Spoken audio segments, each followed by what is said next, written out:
मैं doctor Pushpa Saran, department of history, Marwari college से। आज मैं यूजी सेमेस्टर 6 के डीएससी 3 पेपर के विषय में बताने जा रही हूँ। आज मेरा टॉपिक है कुओमिंतांग दल के सिद्धांत। सन यात सेन ने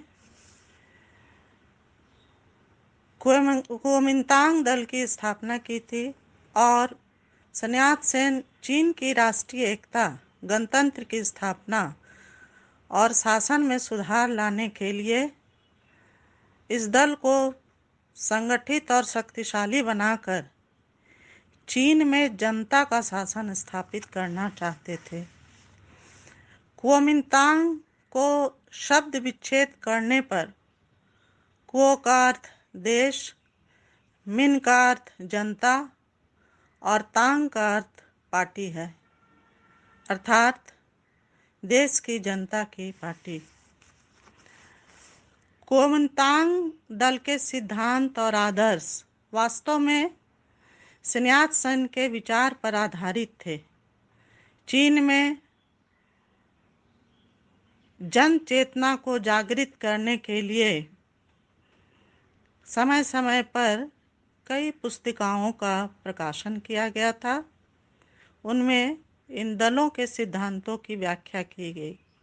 सन यात सेन द्वारा प्रतिपादित 3 सिद्धांत थे: राष्ट्रवाद, लोकतंत्र और जीविका का प्रबंध, अर्थात आर्थिक उन्नति।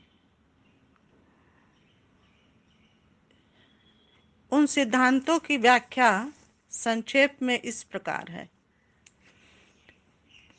पहला जो सिद्धांत था वह राष्ट्रीयता है। राष्ट्रीयता का प्रचार कुओमिंतांग का प्रमुख पहला सिद्धांत था। डॉक्टर सन यात सेन का कहना था कि राष्ट्रवाद के आधार पर ही चीन का विकास हो सकता है, समुचित विकास हो सकता है।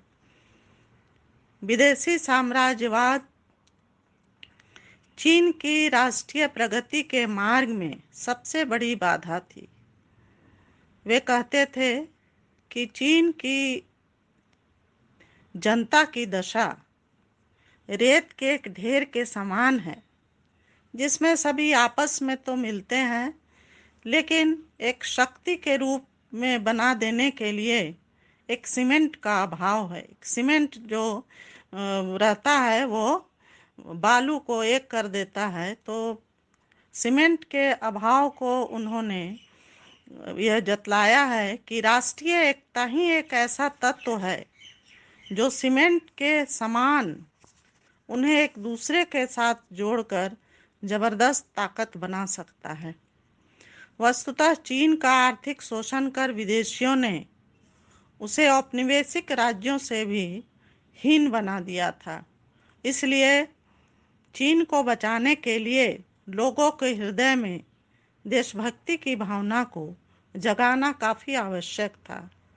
चीन में अनेक जातियां हैं, उनमें असमानता है। इसके लिए जनता को अपने दृष्टिकोण में परिवर्तन लाना होगा और गुट के स्वार्थ को भूलकर राष्ट्रीय स्वार्थ को सर्वोपरि बनाना होगा। मतलब निजी स्वार्थ को भूलना पड़ेगा और राष्ट्रीयता की भावना सबों में लानी पड़ेगी। इसलिए सन यात सेन ने राष्ट्रीयता पर काफ़ी बल दिया। इसके अतिरिक्त हम लोग देखते हैं कि कुओमिंतांग दल का दूसरा सिद्धांत लोकतंत्र था। सन यात सेन लोकतंत्र के प्रबल समर्थक थे और चीन में लोकतंत्र शासन को स्थापित कर राजतंत्र को समाप्त करना चाहते थे। लेकिन केंद्र में लोकतंत्र सरकार की स्थापना के पहले प्रांतों और जिलों में शासन का संगठन लोकतांत्रिक सिद्धांत पर होना चाहिए। सन यात सेन शासन में चीन की भागीदारी चाहते थे। सरकार जनता की इच्छा के अनुसार चले, यह उनका विचार था। जनता को संप्रभुता और योग्यता के बीच के अंतर का आवश्यक ज्ञान हो, वे चाहते थे। उनका कहना था कि संप्रभु शक्ति जनता के हाथों में रहेगी और राजनीतिक शक्ति जनता के विभिन्न अंगों के नियंत्रण में रहेगा। जनता यदि चाहेगी तो सरकार को बदल सकती है। जनता को मताधिकार मिलना चाहिए। शासन तंत्र चलाने के लिए कानूनों का निर्माण किया जाएगा और जनता दोषपूर्ण कानूनों को समाप्त कर पाएगी, ऐसा अधिकार उनको दिया जाएगा।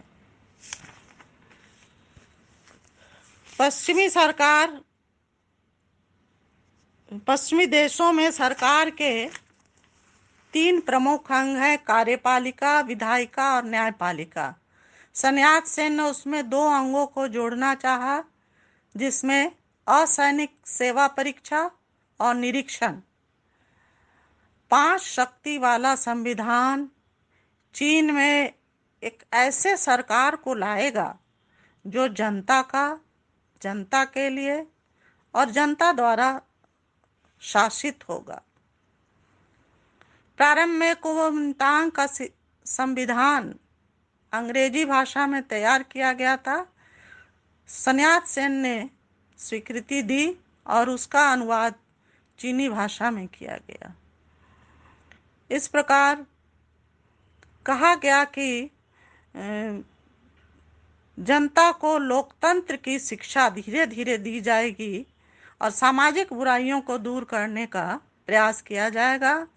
जनता द्वारा स्थानीय सभाओं और प्रशासनिक पदाधिकारियों का निर्वाचन होगा।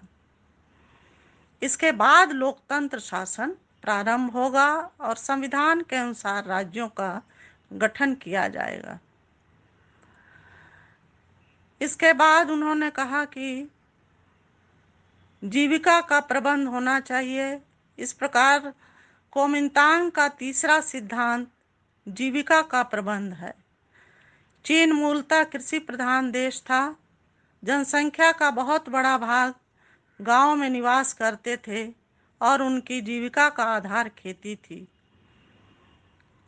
जमींदारों और किसानों के बीच आर्थिक असमानता की खाई थी। भूमि का बंटवारा समानता के आधार पर करने से आर्थिक विषमता दूर की जा सकती थी। सन्यात सेन साम्यवादी नहीं थे, लेकिन रूस की क्रांति से वे प्रभावित थे और भूमि पर स्वामित्व के संबंध में समानता के सिद्धांत को उन्होंने स्वीकार किया था। वे मार्क्सवाद को चीन के लिए उपयुक्त नहीं मानते थे। चीन में बेरोजगारी थी।